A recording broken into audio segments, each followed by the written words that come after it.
Yves, Oui, vous m'avez dit que les pensées, nos pensées, avaient un impact sur notre corps, nos hormones, notre cerveau. Est-ce que vous pouvez m'en dire un petit peu plus là-dessus? euh, première observation, c'est que vous avez retenu ce que j'ai dit. Beaucoup d'entre les personnes avec qui je parle entendent cela et ça disparaît dans l'oubli. Oui, les pensées, petite charge énergétique tellement fine qu'on ne peut même pas la mesurer, et la pensée a une influence primordiale sur le corps, les émotions et l'action. Quant à savoir le pourquoi, j'en sais rien. Mais ça, c'est ce que je constate. Mais moi, je vais vous retourner une question. Vous dites cela. Est-ce que vous l'avez observé chez vous, ce Oui. phénomène? Oui.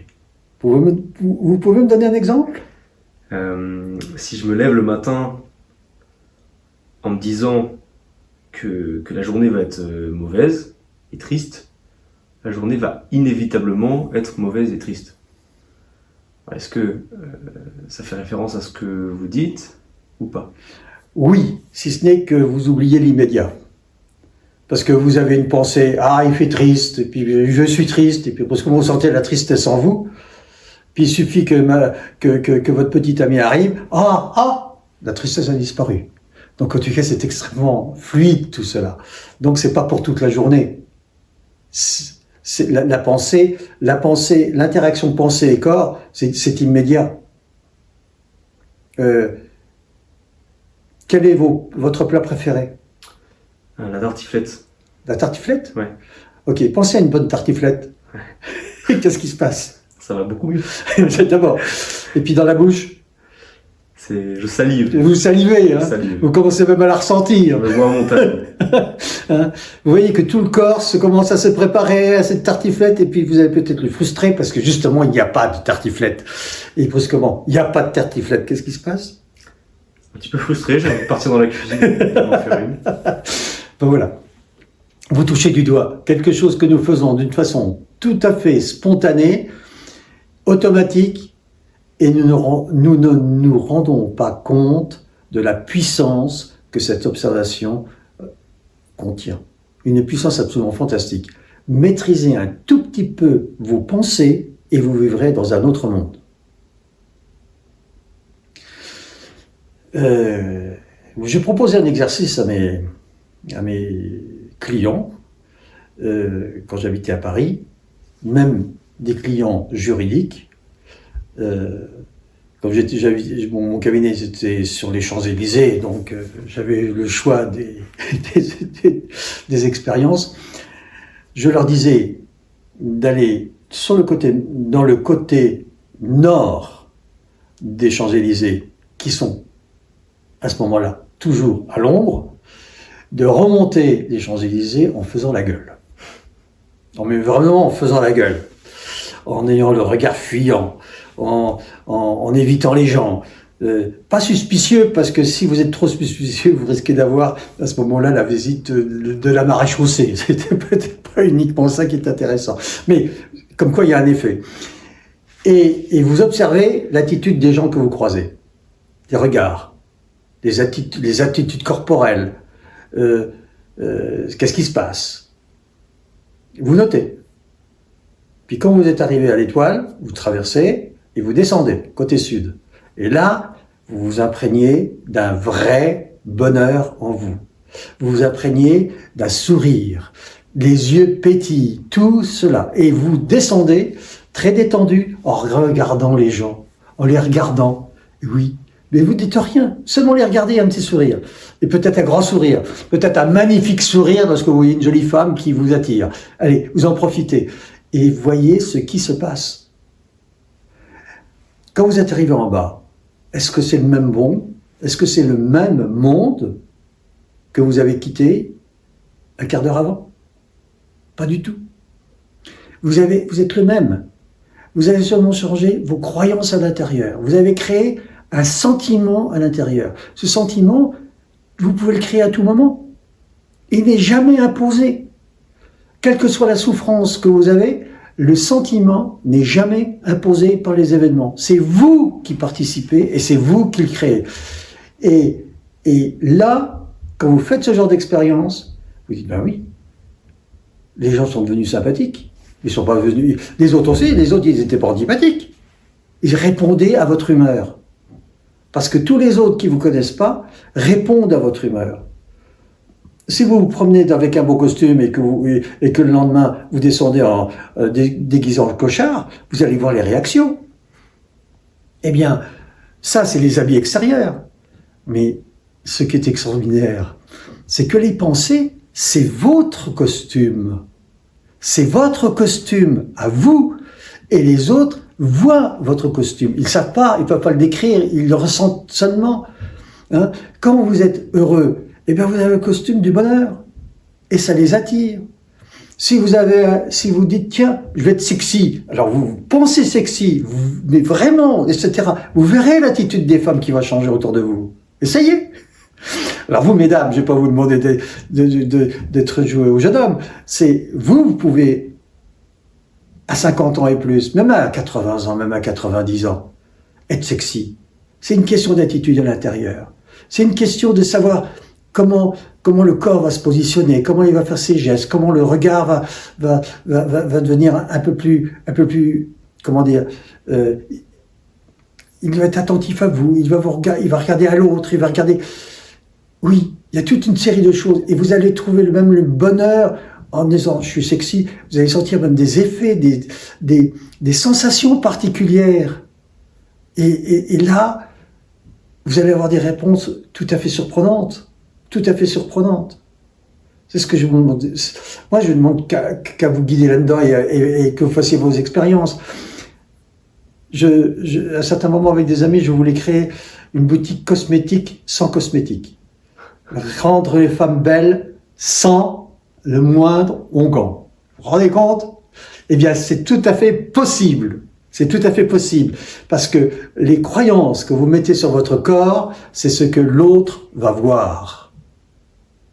Et si vous voyez votre visage comme une beauté, ben, les hommes vont vous regarder en disant mais quelle belle femme. Il suffit que de cela. Donc là, si je pense à la tartiflette, je vais pouvoir être heureux toute la journée. Non, parce que vous avez d'autres pensées qui vont arriver tout de suite. Qu'est-ce qu'il faut du coup mettre en place? Un filtre de pensée, toujours se forcer à penser au positif? C'est peut-être intéressant, mais je crois que c'est gaspiller son énergie. Dans ma vision du monde, la pensée n'est pas créée par le cerveau. C'est tout ça. C'est quelque chose auquel j'étais arrivé, la conclusion auquel j'étais arrivé lorsque j'avais écrit là-dessus. J'étais parti de l'hypothèse que la pensée était créée par le cerveau, mais si on y va jusqu'au bout de la réflexion, on tombe sur des impasses. Et la seule façon de voir les choses, les pensées sont des charges énergétiques qui sont dans notre conscience collective. C'est pas une inconscience, c'est conscience collective. Teilhard de Chardin parlait de la noosphère, la sphère de la pensée. Et la sphère de la pensée, c'est toutes les pensées du monde. Toutes les pensées du monde qui sont là. Et notre cerveau, le mien, le vôtre, celui de vos amis, tout le monde, c'est comme un poste transistor, un poste de radio. Il capte. Et il émet aussi. Il capte. Et donc, l'être conscient que vous êtes, l'être conscient que je suis, tourne les boutons pour se mettre sur une fréquence. Et une fois que la fréquence est là, j'attire, vous attirez les pensées de la fréquence. Si j'ai du souci, j'ai peur, je crains pour l'avenir, etc. Alors je prends la longueur d'onde crainte, peur de l'avenir, Et puis vous avez toutes les pensées. Puis là, il y en a beaucoup. Hein. Là, toute la ribambelle de pensées qui arrivent et vont venir vous agacer, elles vont même se bagarrer pour être chez vous. Et elles vont s'entretenir pour vous plonger dans un état de peur. Et dès que l'état de peur commence à se mettre en place, c'est toute la physiologie du corps qui change.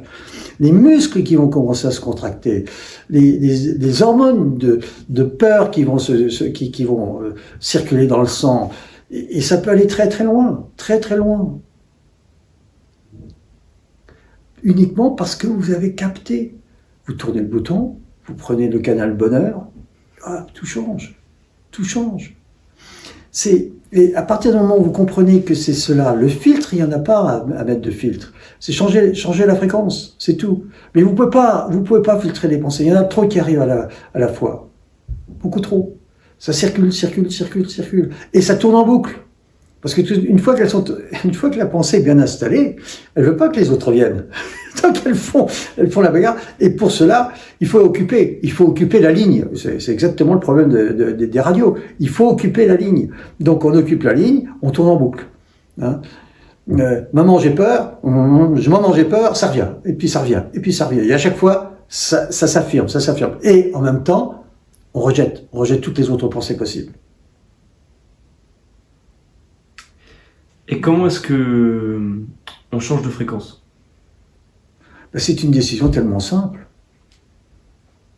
C'est l'histoire de se mettre, d'être triste ou en colère en montant les Champs-Élysées et la face nord, et puis être heureux, lumineux en descendant la face sud. Ça vous appartient. Et l'une des difficultés, c'est que l'on croit à la réalité d'un sentiment. Je suis en rupture amoureuse. Ah, maman, ou papa, ou elle m'a quitté, j'ai mal. Ok, d'accord. Je comprends. C'est douloureux. Je sais ce que c'est. J'ai traversé ces épreuves de séparation. Mais je suis pas obligé de rester dessus. La clé. Vous allez au cinéma, c'est très efficace. Vous changez de pensée. Quel que soit le chagrin d'amour, allez voir un bon film bien comique. Vous allez l'oublier. Ça va revenir à la sortie, mais vous allez l'oublier. Vous voyez ce que je veux dire? Tout ça, c'est tellement... Nous avons l'impression que c'est rigide, que les structures complexes, que c'est solide, qu'on ne peut pas bouger l'état d'esprit, mais en même temps, c'est que du vent. Et ça, quand on comprend que ce n'est que du vent, au niveau de la pensée, au niveau du sentiment, c'est déjà plus compliqué, et au niveau du corps, là, ça c'est de la matière. Ça, pour remuer, ça, c'est un peu plus compliqué. Mais au niveau de la pensée, c'est simple. Vous avez seulement besoin de changer la pensée. Et après, une fois que vous avez choisi la pensée, vous oubliez les autres spontanément, puisque vous allez commencer à l'affirmer. Et en l'affirmant, vous allez mettre de l'émotion. Et quand vous mettez de l'émotion, la pensée est positive, donc vous allez mettre des choses belles, vous allez raconter des choses tout autour, vous allez l'agrémenter, vous allez l'embellir, vous allez la renforcer, vous allez passer aux actes qui vont l'enraciner dans votre corps et dans la réalité. C'est ça le processus. La pensée, l'émotion, l'action.